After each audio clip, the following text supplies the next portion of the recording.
नमस्कार दोस्तों, स्वागत है आपका आपके यूट्यूब चैनल टुडेज न्यूज़ पर। तो दोस्तों देखते हैं क्या है आज की हेडलाइंस। एनएसए डोभाल के खिलाफ नापाक साजिश। भारत के जेम्स बॉन्ड कहे जाने वाले राष्ट्रीय सुरक्षा सलाहकार अजीत डोभाल के खिलाफ पाकिस्तान साजिशें बुनने में लगा है। यह वही एनएसए डोभाल है जिन्होंने कई साल पाकिस्तान में रहकर भारत के लिए जासूसी की थी।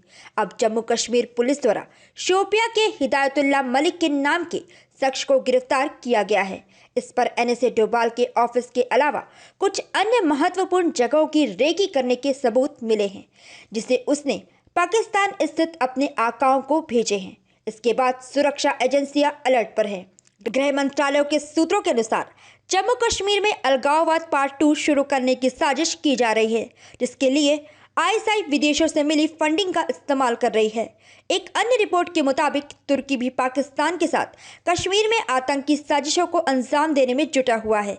इसके लिए उसने अपने भाड़े के लड़ाकों का सैन्य संगठन सादात को सक्रिय कर दिया है, जिसका नेतृत्व तुर्की के राष्ट्रपति रजब तैयब एर्दोगान का सैन्य सलाहकार अदनान तनरीवर्दी करता है। इन सभी खबरों के बीच एक अच्छी खबर यह है कि आज लोकसभा में जम्मू कश्मीर पुनर्गठन संशोधन बिल 2021 को मंजूरी दे दी गई है। Google map bye bye. दोस्तों, भारतीय स्पेस एजेंसी इसरो जल्द ही एक बड़ा इतिहास रचने जा रही है। इसे लेकर हम खुद इसलिए इतने उत्साहित हैं कि इसके पहले भारत ने जितने भी युद्ध लड़े उसके लिए भारत को दुश्मन की सटीक लोकेशन के लिए अभी तक अमेरिका, फ्रांस जैसे बड़े देशों से भीख मांगना पड़ता था, और जब उनका मन होता था वह हमें मनचाही कीमत पर डेटा उपलब्ध कराते थे या नहीं भी कराते थे। लेकिन अब भारत हर रोज इन पश्चिमी देशों का घमंड तोड़ता जा रहा है। इसमें भारत का डीआरडीओ और इसरो जैसे महत्वपूर्ण संस्थानों की अहम भूमिका है।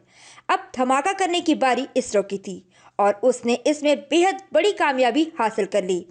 भारत की ISRO location and navigation technology solution provider map my India के साथ मिलकर स्वदेशी नेविगेशन सर्विस उपलब्ध कराने वाली है। यह भारतीय लिहाज से इसलिए इतनी महत्वपूर्ण है कि यह भारत की सीमा से 1500 किलोमीटर तक के दायरे में बेहद एक्यूरेसी के साथ लोकेशन बताने में सक्षम होगी।